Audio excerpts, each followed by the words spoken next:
Would you have me argue that man is entitled to liberty, that he is the rightful owner of his own body? You have already declared it. Must I argue the wrongfulness of slavery? Is that a question for Republicans? Is it to be settled by the rules of logic and argumentation, as a matter beset with great difficulty, involving a doubtful application of the principle of justice, hard to be understood? How should I look today in the presence of Americans dividing and subdividing a discourse to show that men have a natural right to freedom, speaking of it relatively and positively, negatively and affirmatively? To do so would be to make myself ridiculous and to offer an insult to your understanding. There is not a man beneath the canopy of heaven that does not know that slavery is wrong for him. What am I to argue? That it is wrong to make men brutes, to rob them of their liberty, to work them without wages, to keep them ignorant of their relations to their fellow men, to beat them with sticks, to flay their flesh with the lash, to load their limbs with irons, to hunt them with dogs, to sell them at auction, to sunder their families, to knock out their teeth, to burn their flesh, to starve them into obedience and submission to their masters? Must I argue that a system thus marked with blood and stained with pollution is wrong? No, I will not. I have better employment for my time and strength than such arguments would imply. What then remains to be argued? Is it that slavery is not divine? That God did not establish it? That our doctors of divinity are mistaken? There is blasphemy in the thought. That which is inhuman cannot be divine. Who can reason on such a proposition? They that can, may. I cannot. The time for such argument is past. At a time like this, scorching irony, not convincing argument is needed. Oh, had I the ability and could reach the nation's ear, I would today pour out a fiery string of biting ridicule, blasting reproach, withering sarcasm, and stern rebuke. For it is not light that is needed, but fire. It is not the gentle shower, but thunder. We need the storm, the whirlwind, and the earthquake. The feeling of the nation must be quickened.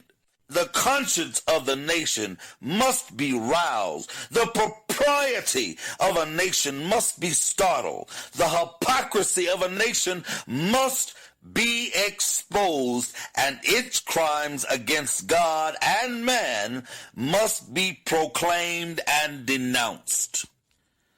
What to the American slave is your 4th of July? I answer, a day that reveals to him more than all other days in the year the gross injustice and cruelty to which he is constant victim. To him, your celebration is a sham, your boasted liberty an unholy license, your national greatness swelling vanity. Your sounds of rejoicing are empty and heartless, your denunciation of tyrants brass-fronted impudence, your shouts of liberty and equality hollow mockery, your prayers and hymns, your sermons and thanksgivings with all your religious parade and solemnity are to him mere bombast, fraud, deception, impiety, and hypocrisy, a thin veil to cover up crimes which would disgrace a nation of savages.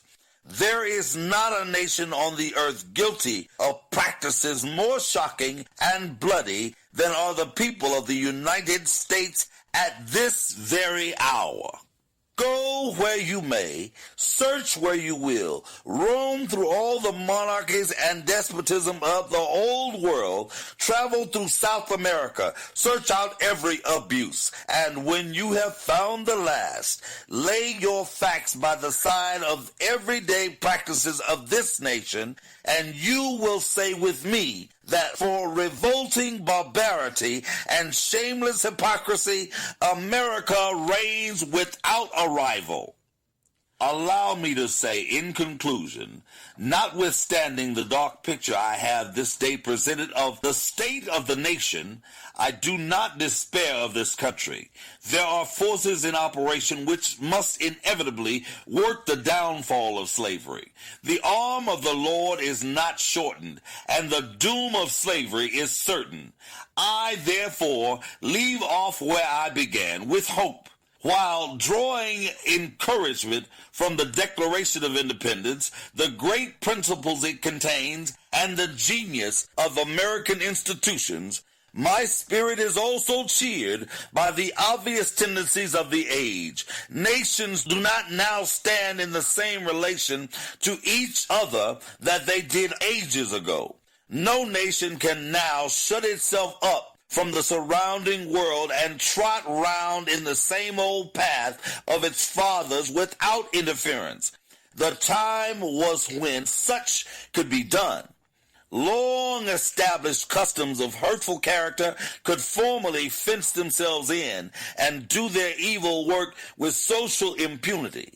Knowledge was then darkness, and confined and enjoyed by the privileged few, and the multitude walked in mental darkness. But a change has now come over the affairs of mankind. Walled cities and empires have become unfashionable. The arm of commerce has borne away the gates of the strong city. Intelligence is penetrating the darkest corners of the globe. It makes its pathway over and under the sea as well as on the earth. Wind, steam, and lightning are its chartered agents. Oceans no longer divide, but link nations together. From Boston to London is now a holiday excursion. Space is comparatively annihilated. Thoughts expressed on one side of the Atlantic are distinctly heard on the other. The far-off and almost fabulous Pacific rolls its grandeur at our feet. The celestial empire, the mystery of the ages, is being solved. The fiat of the Almighty, let there be light, has not yet spent its force. No abuse, no outrage, whether in taste, sport, or avarice, can now hide itself from the all-pervading light. The iron shoe and crippled foot of China must be seen in contrast with nature. Africa must rise and put on her unwoven garment. Ethiopia shall stretch out her hand unto God. In the fervent aspirations of William Lloyd Garrison, I say, and let every heart join in saying, God speed the year of the Jubilee, the wide world o'er, when from the galling chains set free, the oppressed shall vilely bend the knee, and where the yoke of tyranny like brutes no more, that year will come and freedom's reign to man his plundered rights again restore. God speed the day when human blood shall cease to flow, in every clime be understood the claims of human brotherhood, and each return for evil good, not blow for blow. That day will come, all feuds to end, and change into faithful friend each foe. God speed the hour, the glorious hour, when none on earth shall exercise a lordly power, nor in a tyrant's present cower, but to all manhood's stature tower by equal birth. That hour will come to reach to all, and from his prison house to thrall go forth. Until that year, day, hour arrive, with head and heart and hand I'll strive to break the rod and rend the gyve, the spoiler of his prey deprive.